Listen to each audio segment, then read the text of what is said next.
நேத்து தேன் பெட்டிய பத்தி ஒரு கம்ப்ளீட் வீடியோ போட்டிருந்தோம். தேன் பெட்டியோட பார்ட்ஸ் என்ன? அதுக்கு என்னென்ன மாரியான கிட்லாம் யூஸ் பண்றோம் அப்டின்ற வீடியோ போட்டிருந்தோம். ஸோ அதோட கன்டினியூஷன் தான் இன்னைக்கு. இன்னைக்கு நம்ம என்ன பண்ண போறோம்னா, தேன் பெட்டி மெயின்டனன்ஸ். இந்த தேன் பெட்டியில பாருங்க சூப்பர் சேம்பர் இல்ல. அதே மாரி எக்ஸ்ட்ரா அடையும் கட்டல. அப்படியே இந்த தேன் பெட்டியில பாருங்க. அதே மாரி சூப்பர் சேம்பர்ல எந்த ட்ரேயும் இல்ல. சூப்பர் சேம்பர்னா என்னங்கிறது நேத்து வீடியோல எக்ஸ்ப்ளைன் பண்ணியிருந்தோம். இந்த சூப்பர் சேம்பர்ல ட்ரேஸ் இல்ல. ஆனா பாருங்க எக்ஸ்ட்ரா இந்த மாரி அடை கட்ட ஆரம்பிச்சுருச்சு. என்ன அர்த்தம்னா, இதுல பாப்புலேஷன் நல்லா இருக்கு. அப்ப இதுக்கு நம்ம சூப்பர் சேம்பர் குடுக்க வேண்டிய டைம் வந்துருச்சுன்னு அர்த்தம். ஏன் சூப்பர் சேம்பர் இந்த மழை இல்லாத டைம்ல எடுக்கிறோம் அப்டின்னா, தேனீகள் வந்து அப்புறம் கூடு கட்டுறதிலேயே கான்சன்ட்ரேட் பண்ணும். நெறைய எனர்ஜி தேவைப்படும். அதனால தான் நம்ம சூப்பர் சேம்பர்ல உள்ள ட்ரேலாம் ரிமூவ் பண்றோம். நேத்தே காட்டியிருந்தோம். நம்ம இந்த ஸ்மோக்கர்ன்னு சொல்லிட்டு ஒரு தேங்காய் தும்ப எரிச்சு ஸ்மோக்கருக்குள்ள போட்டுட்டு, பின்னாடி இருக்கிற பவுச் மாரி இருக்கிறத நீங்க பிரஸ் பண்ணிட்டே இருந்தீங்கன்னா, புகை வர ஆரம்பிச்சுரும். இது எதுக்கு யூஸ் பண்றோம்னா, தேனீக்கள் வந்து இந்த புகைய பட்ட உடனே கொஞ்சம் விலகி போகும். பார்த்தீங்கன்னா தெரியும்.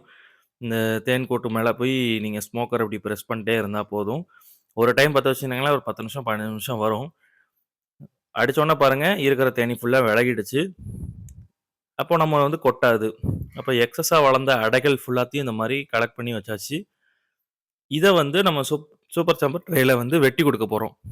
வெட்டி குடுக்குறது அப்டின்னா என்னன்னா, அதுக்கு வந்து ஒரு சின்ன ஃப்ரேம் மாரி வச்சு, இந்த அடைய நம்ம வைக்கச்சல, அதிலிருந்து கன்டின்யூ பண்ணி தேனீக்கள் வளர்த்துக்கிடும். நம்ம சூப்பர் சாம்பர் ட்ரே அப்டி நல்லா கிளீன் பண்ணிட்டு, ஒரு ரப்பர் பேண்டு அப்டி இல்லாட்டி, நம்ம நார் இருக்கு இல்லையா? அதெல்லாம் வச்சு இந்த மாரி லைட்டா ஒரு பீஸ கட் பண்ணி குடுத்துட்டீங்கன்னா போதும். தேனீக்கள் மேலயும் கீழயும் ஜாயின் பண்ணிட்டு, மத்த இடங்கள் எல்லாம் அதுவே இந்த மாரி அடை கட்ட ஆரம்பிச்சுரும். ரப்பர் பேண்ட அதுவே கட் பண்ணி வெளிய தூக்கி போட்டுரும். தேன் கூட்டுக்குள்ள அனாவசியமா எந்த தேவையில்லாத பொருட்களையும் தேனீக்கள் அலோவ் பண்ணாது. இங்க பார்த்தீங்கன்னா தெரியும், பாப்புலேஷன் நெறைய இருக்கிறதுனால, மேல உள்ள ட்ரே நம்ம எடுத்ததுனால கூடு ஃபுல்லா இருக்கு. இப்போ நம்ம அடை வெட்டி வச்ச சூப்பர் சேம்பர அந்த தேன் பெட்டி மேல வச்சுட்டு, நம்ம மூடி போட்டு க்ளோஸ் பண்ணிடலாம். நீங்க ஃபர்ஸ்ட்டு பார்த்தீங்கன்னா தெரியும், என்ட்ரன்ஸ்ல வந்தவுடனே அந்த தேனீக்கள் ரப்பர் பேண்ட தான் போய் பார்க்குது.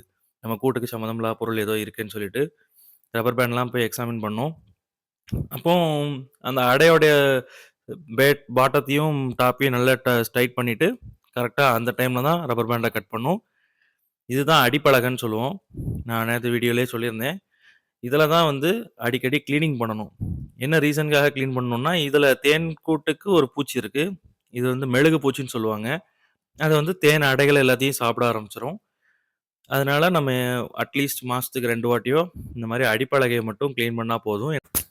அப்புறம் இந்த மாரி தேன் அடை வெட்டி வச்சுட்டோம் இல்லையா? இதுல இருந்து ஒரு 1 வாரம் 10 நாள் கழிச்சு பார்த்துட்டீங்கன்னா, உங்களுக்கு நல்ல டெவலப் ஆகுறது தெரியும். முடிஞ்ச அளவுக்கு இதுல முக்கால்வாசி நம்ம தேன் அடைய கட்டி வச்சிருக்கோம்.